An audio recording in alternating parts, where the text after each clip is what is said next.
In the quiet, neatly trimmed neighborhood of Oakwood Heights, everything was expected to be perfect. Lawns cut, mailboxes painted, and absolutely no aggressive dogs. At least, that's what Karen Whitmore, the self-appointed enforcer of the HOA rules, believed. Karen had a reputation. Her daily walks weren't for exercise but surveillance. One morning, she stopped dead in her tracks when she saw something that made her clutch her pearls. A muscular gray Pitbull lounging on a front porch beside a young girl who was giggling and petting him. "Absolutely not," Karen whispered to herself, pulling out her phone. Within minutes, she was on the line with animal control. "There's a dangerous Pitbull loose in the neighborhood. He's aggressive. I'm concerned for the children's safety." The dog's name was Titan, a rescue belonging to the Millers, a young family who had just moved in. Titan had never hurt a soul.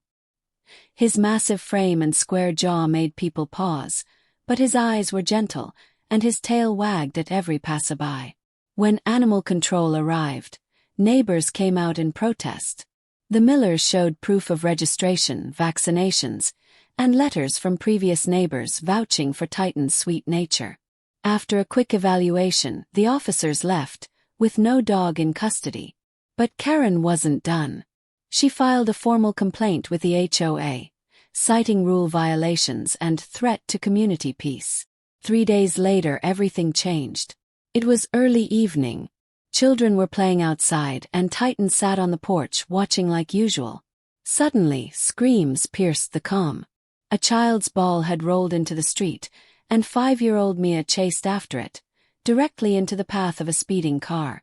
Without hesitation, Titan jumped the short fence and sprinted across the lawn.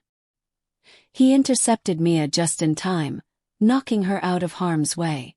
The car screeched to a halt, missing them both by inches. Neighbors rushed out. Karen watched in stunned silence as Titan gently nudged Mia to her feet, tail wagging, completely unbothered by the chaos around him. The story spread like wildfire. By the next morning, Titan was a local hero. Even Karen, though reluctantly, was seen placing a small dog treat on the Miller's porch with a note. "Thank you." The HOA quietly dropped the complaint. And from that day on, Titan didn't just belong to the Millers.